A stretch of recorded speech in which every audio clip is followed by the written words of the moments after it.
Bonjour, donc merci au MODS de m'avoir invitée. Je m'appelle Stéphanie Box, je suis donc chercheuse en bioinformatique, spécialiste de la notation et de la génomique comparative à l'UMR Amélioration génétique et adaptation des plantes tropicales et méditerranéennes. Aujourd'hui, donc, je vais vous parler de crop omics. Il s'agit de omics de plantes cultivées. Et en m'appuyant sur l'unité d'enseignement Bigomix et génomique comparative du Master 2 à biologie agrosciences de l'Université de Montpellier, je vous présenterai des exemples d'études de diversité génomique et d'intégration parmi les 3000 génomes de riz.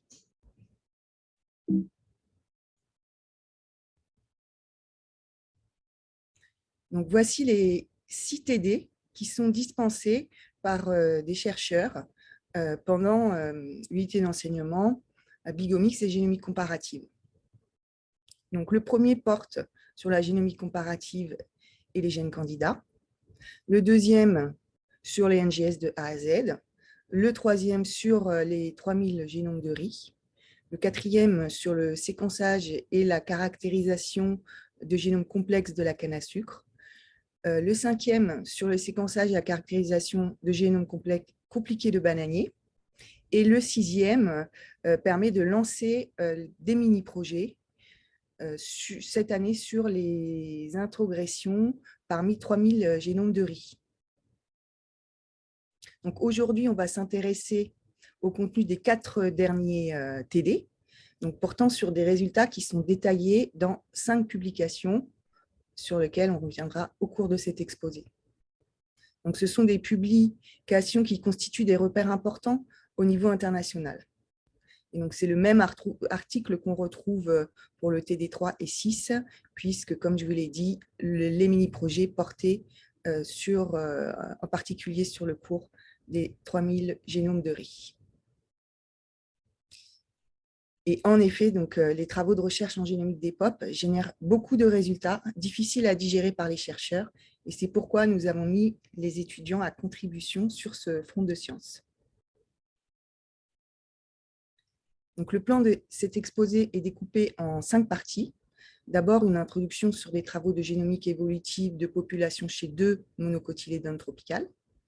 Puis, je vous expliquerai le principe et le cheminement des mini-projets d'études d'introgression parmi les 3000 génomes de riz, avec des exemples mis en avant par les étudiants selon l'approche 1, qui concerne des petites régions d'intégration, et selon l'approche 2, qui concerne des segments d'intégration.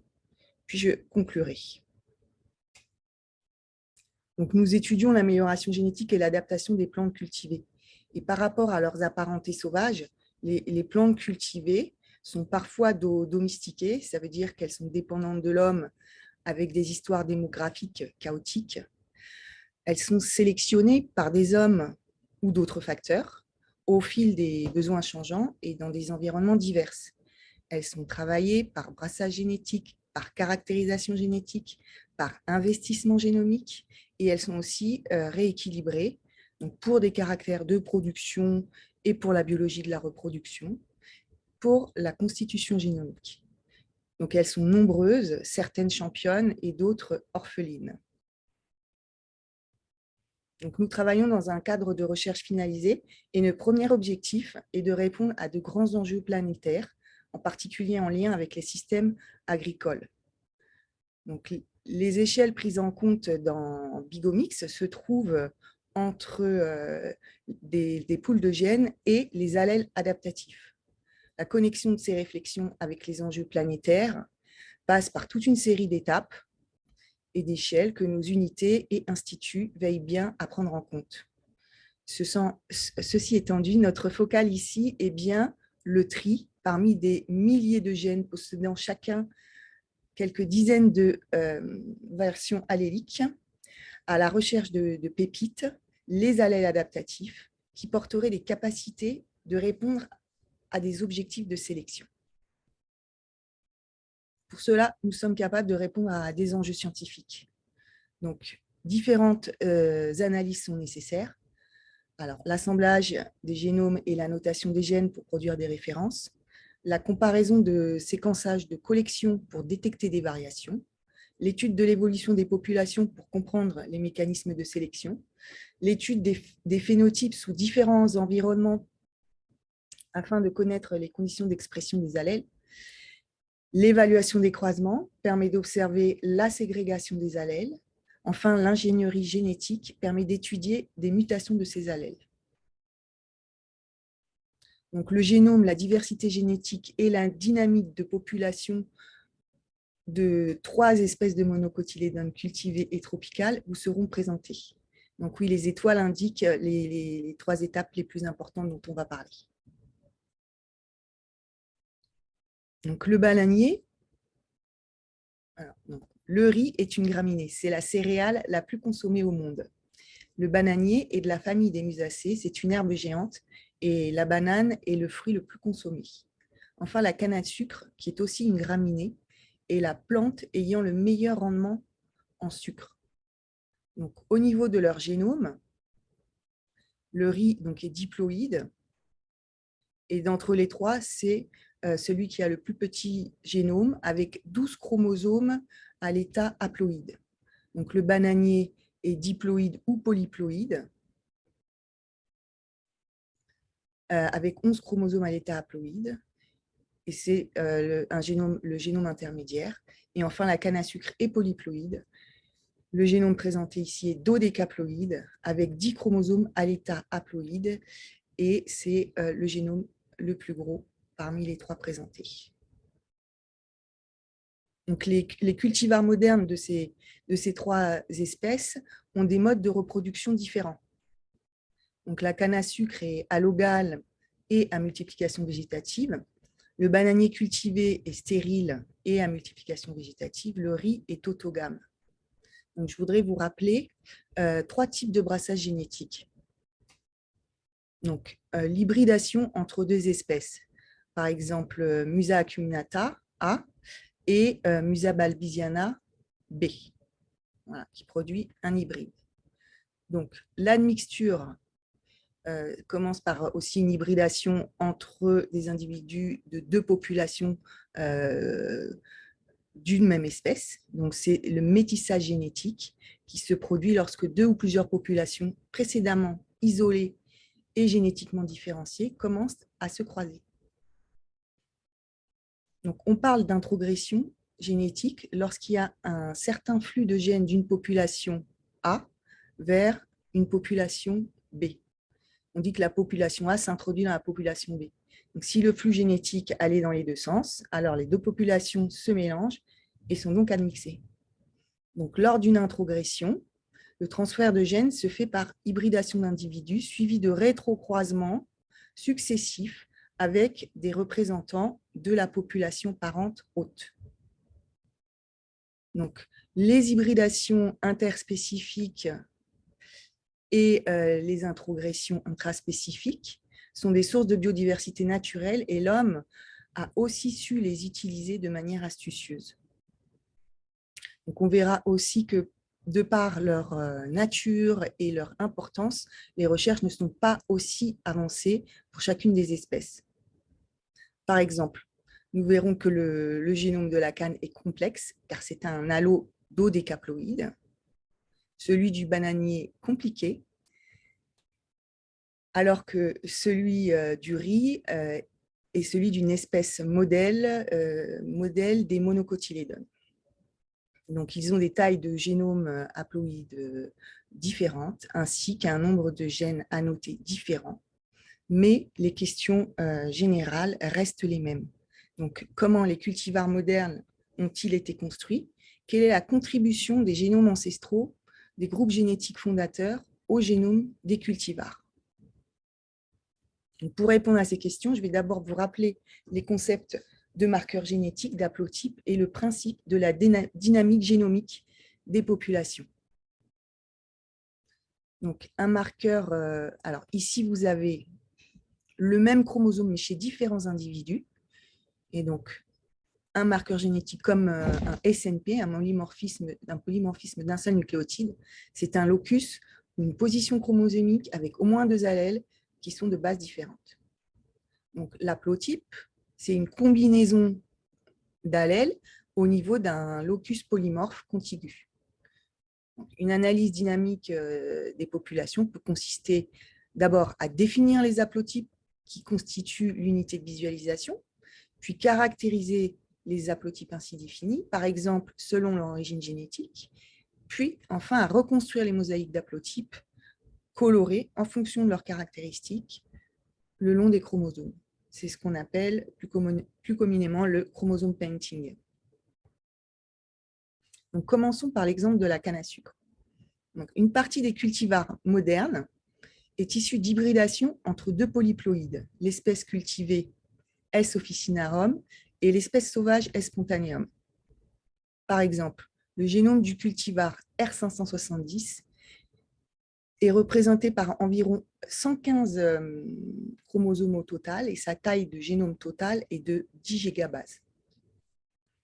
Par hybridation génomique in situ, on a pu estimer que le génome est constitué d'environ 80% de chromosomes officinarum, 10% spontaneum et 10% de recombinants. Donc, le génome de la canne est plus proche du génome du sorgho que du génome du riz. En effet, canne et sorgho appartiennent à la même tribu des andropogonés. D'ailleurs, ils ont le même nombre de chromosomes en version haploïde, soit 10. Donc, tout d'abord, il a fallu construire un génome de référence. Donc, une astuce pour assembler un génome allopolyploïde est de reconstruire une référence uniquement monoploïde en s'appuyant sur un génome très proche, par exemple ici le sorgho. Donc, pour cela, une expérience de profilage du génome entier a été réalisée. Donc, il s'agit de séquencer les extrémités de bacs de canne pour définir des tags qu'on peut alors positionner sur le génome haploïde du sorgho. Puis, on reconstruit le chemin minimal de tuilage des bacs ainsi sélectionnés et en séquençant et en assemblant 4660 bacs, on a pu, en 10 pseudochromosomes, on a pu reconstruire un génome d'une taille de 382 mégabases. Donc, on retrouve bien une synthénie au niveau des gènes orthologues entre canne et sorgho, représentée par les petites flèches bleues. Et on trouve aussi 17% des 25 316 gènes annotés ne présentera pas de collinarité avec le sorgho. Ça veut dire que ce génome mosaïque monoploïde n'est pas complet, mais représente bien les régions riches en gènes chez la canne. Donc, cette référence est suffisante pour répondre à la question de la contribution des deux espèces parentales au génome du cultivar moderne R570. Donc, pour cela, 2 expériences GBS ont été faites. Donc, la première permet de construire une carte génétique de l'allopolyploïde par le génotypage de 186 individus issus d'une population d'autofécondation. J'ai perdu la souris.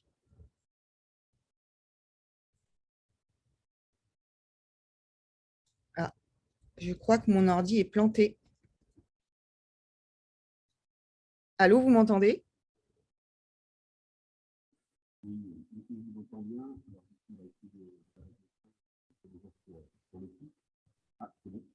Ah, c'est bon, c'est revenu.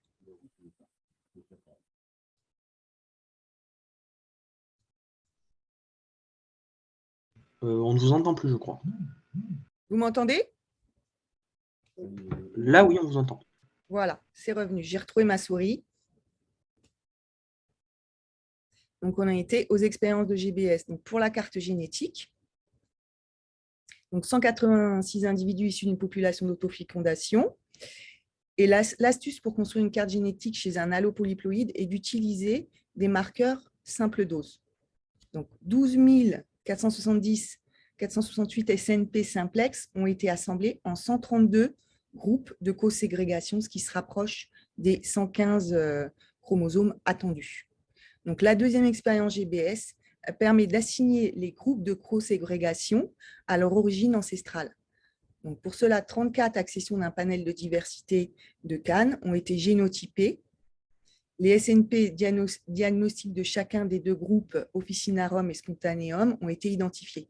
Ainsi, on a pu assigner 74% des groupes de co-ségrégation à une origine off et 26% à une origine spont ou à des chromosomes recombinants entre les deux espèces, ce qui est cohérent avec les résultats d'hybridation in situ.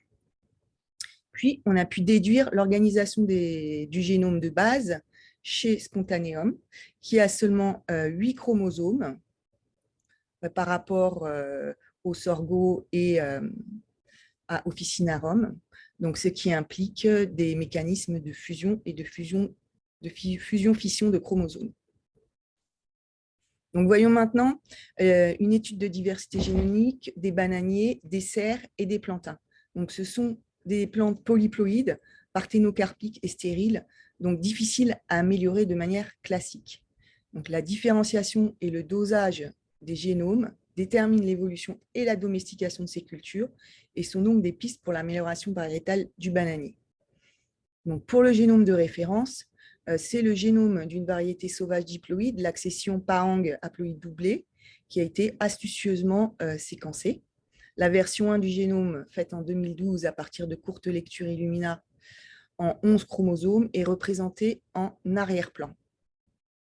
L'assemblage V4, publié en 2021, a été fait à partir de grandes profondeurs, de longues lectures nanopores, permettant d'assembler en un seul contigue des chromosomes du télomère au télomère. Donc, cette référence est complète. On peut alors s'intéresser à deux autres questions. Donc, d'abord, le génome du bananier a la particularité de présenter des translocations, certaines pouvant participer à la stérilité. Donc, pour identifier ces translocations, une expérience de GBS a été effectuée sur environ 1000 individus issus de 11 descendances impliquant 18 accessions parentales.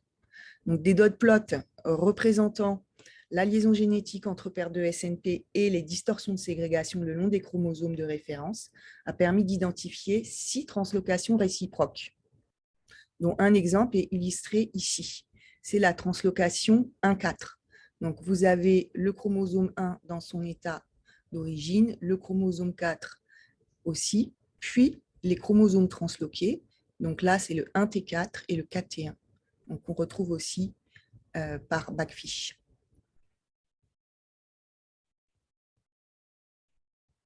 Donc, des SNP diagnostiques de ces translocations réciproques ont aussi été identifiés. Donc, pour caractériser les translocations par rapport au groupe génétique des bananiers, une expérience de WGS a été effectuée en courte lecture sur 155 accessions d'un panel de diversité de 14 espèces de bananiers. Grâce au SNP diagnostic, les translocations réciproques ont été identifiées dans chacune des accessions. Parmi les 14 testés, les 6 translocations réciproques ciblées ne sont trouvées que chez les Musa acuminata et les hybrides de cette espèce. Donc, une analyse factorielle des SNP bien choisis sur 92 accessions diploïdes de Musa acuminata a permis d'assigner les 6 translocations aux 4 sous-espèces ou groupes génétiques de Musa acuminata originaires de l'Asie du Sud-Est. Par exemple, la translocation 1,4 est retrouvée dans la sous-espèce Malinkensis. Donc, une autre question concerne la contribution des génomes ancestraux aux sous-espèces de bananiers, des génomes ancestraux des différentes sous-espèces de bananiers aux bananiers cultivés. Donc, pour cela, une expérience RNA-seq sur 23 accessions diploïdes de Musa acuminata a été effectuée. Puis, une analyse factorielle des correspondances sur les SNP bialléliques, un clustering mean shift ont permis d'identifier les SNP diagnostiques des groupes génétiques. Et enfin, une analyse maison a permis d'inférer les mosaïques d'ascendance locale ou de contributeurs fondateurs. Ici, vous voyez représenter la structure mosaïque de l'accession triploïde grande naine appartenant au sous-groupe de bananes dessert Cavendish, la plus consommée au monde. Cela confirme que les Cavendish résultent d'un croisement entre une accession Shikame, comme donneur de gamètes 2N, et un donneur de gamètes N apparenté aux accessions Pisang-Madou, donc un 5e groupe génétique. Donc, vous voyez, en fait, on n'a pas représenté Pisang-Madou, on a représenté, donc il y a les trois tracts pour le triploïde grande naine et les 2 tracts pour Shikame. Et on voit bien, on reconnaît bien le Shikame dans la Cavendish et on en déduit que le 3e haplotype, c'est celui apparenté au groupe Pisang-Madou. Donc voilà, cette étude a révélé l'étendue du processus d'admixture dans l'évolution et la domestication de cette plante cultivée. Donc on rentre dans le vif du sujet, on passe au riz. Donc les études sont plus avancées. Il existe 3 principaux groupes génétiques, Indica, Japonica, C-os, aussi originaires de l'Asie. Et il y a aussi des hypothèses sur la domestication menant à la diversité actuelle du riz. Donc, à partir d'une population ancestrale et de la barrière de l'Himalaya, se seraient d'abord formés les 2 groupes Indica et Japonica. Puis, le groupe C-os se serait formé à partir d'hybridation entre ces 2 groupes, Indica et Japonica. Et les basmati se seraient formés par introgression de C-os dans Japonica. Donc, les Chinois ont reséquencé 3000 accessions de riz. Donc, un appel de variants a été fait par le Centre international IRI, qui a généré 29 millions de SNP. Et ensuite, un de nos doctorants, Joao Santos, a sélectionné donc 948 accessions représentant la diversité des variétés traditionnelles asiatiques, donc le berceau de la domestication, dont les 3 groupes génétiques. Donc, il a d'abord appliqué des filtres de SNP pour ne garder que les dialléliques et sans données manquantes. Donc, ça nous amène à un sous-ensemble de 8,5 millions, donc sur 948 accessions de cette core collection. Donc, après, on applique une méthode maison, c'est-à-dire que pour chaque fenêtre glissante de 150 SNP le long des chromosomes, on réalise une ACP et un clustering par estimation de densité des noyaux, puis une normalisation par Z-score afin de pouvoir agréger l'ensemble des résultats des différentes fenêtres. Donc, cela a permis de classifier les haplotypes locaux en 3 classes de référence et en représentant les 3 groupes variétaux et en 4 classes intermédiaires et au milieu une classe outlier. Et ainsi de construire donc les segments mosaïques d'haplotypes locaux. Donc, vous avez ici représenté ce qu'on appelle un idéogramme pour le chromosome 2. Donc, cette étude a révélé l'étendue du processus d'intégration dans l'évolution et la domestication de cette plante cultivée. Donc, en ce qui concerne les mini-projets sur introgression parmi les 3000 génomes de riz, donc, on souhaite éclairer la contribution de génomes et de groupes génétiques fondateurs au génome moderne de cultivars. On a donc proposé aux étudiants de conduire des analyses plus pointues chez les riz en caractérisant des introgressions particulières à la recherche de gènes soumis à sélection et de variants à haute valeur adaptative potentielle. Donc, il s'agit de petites régions génomiques. Donc là, par exemple, c'est représenter une introgression Indica dans Japonica. Voilà. Ou alors, donc, qui est assez étendue. Ou alors là, c'est quelques Japonica qui possèdent une introgression C-os. Et puis là, c'est la seconde approche des petits segments, mais j'y reviendrai plus tard. Donc, dans les 2 cas, l'objectif, c'est que les étudiants priorisent les gènes candidats.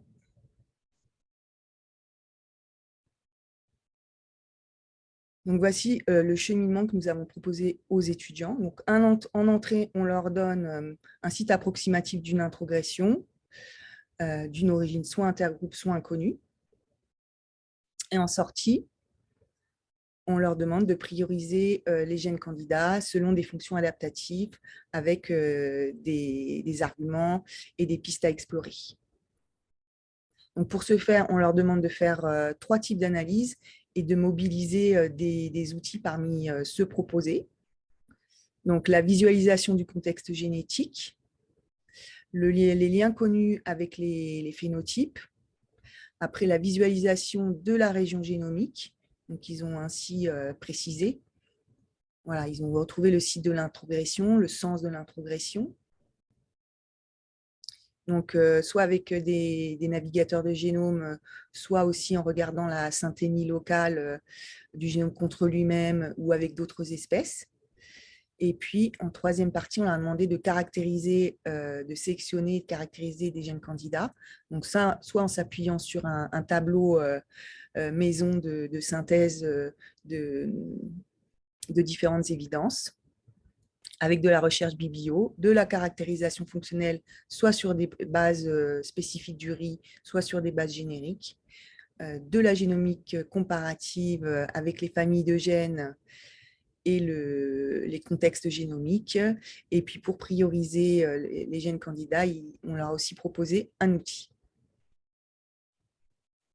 Donc, en génomique comparative, ils peuvent aussi utiliser les Genome Hub développés par la plateforme de bioinformatique Southgreen pour aller voir les régions génomiques des gènes orthologues.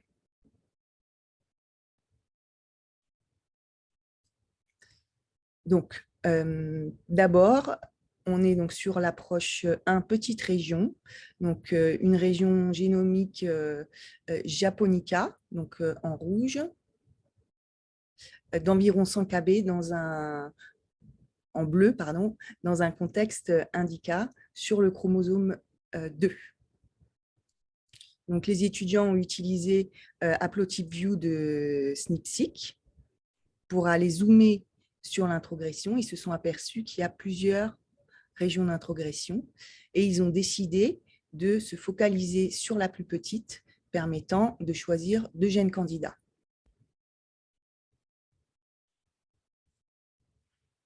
Et donc, dans la base FunRice Gene, eh ben, ce gène candidat donc sur chromosome 2 est connu, il s'appelle FUA. C'est un gène conservé qui, chez le riz, le sorgho et le maïs, contribue à l'architecture de la panicule et à la taille du grain. Il est conservé, mais il nous semble cependant avoir une diversité dynamique. Donc voilà un deuxième exemple de l'approche petite région d'introgression entre groupes. Donc là, c'est l'inverse.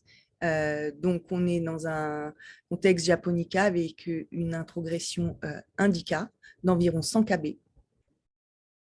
Cette fois-ci, ils ont utilisé le tableau maison pour choisir leur gène candidat. Donc effectivement là, comme la région... Attendez, voilà. La région est trop grande pour être visualisée dans SNP-seq, donc on utilise les outils Gigua et Flapjack. Donc, ici, et donc ce sont en particulier des japonica tropicales qui possèdent cette introgression. Donc, les étudiants ont choisi ce gène candidat. Et donc, on tombe donc toujours chez FunRice Gene sur un candidat connu qui s'appelle Ligeles 2L. Donc, c'est un gène impliqué dans la ligule qui permet la séparation entre la gaine et le limbe de la feuille des graminées et qui détermine l'angle de la feuille. Et cela est très important pour l'interception de la lumière. Et ça peut peut-être expliquer la tropicalisation des riz japonica. Donc là, on passe à l'approche 2, donc petit segment. Donc, c'est une approche maison, encore sous forme de prototype. Donc là, il s'agit de faire une AFC sur les 8,5 millions de SNP et d'aller chercher dans l'espace de l'AFC des SNP très proches, donc très corrélés, et qu'on retrouve aussi très proches le long des chromosomes. Donc, c'est ce qu'on appelle des noyaux d'agrégation ou les fameuses pépites. Donc, comme c'est des régions, les segments sont plus petits, on peut utiliser SNP-seq et Haplotype-View. Donc là, on voit l'introgression à ce niveau-là. Et alors, on fait un arbre de diversité qui permet de regarder la polarité. Donc, dans une région très peu discriminante, il y a une branche très longue qui isole une quarantaine de variétés indica et de japonica. Donc ça fait penser à une origine ancestrale plus ancienne, peut-être des riz apparentés sauvages. Donc on tombe sur ce gène, comme la région, le segment est petit, on tombe sur ce gène candidat. Donc là, c'est plus RiceFungine, mais c'est RAPDB. Donc on tombe sur un gène dont la variation est associée à la tolérance à la submersion pendant la germination.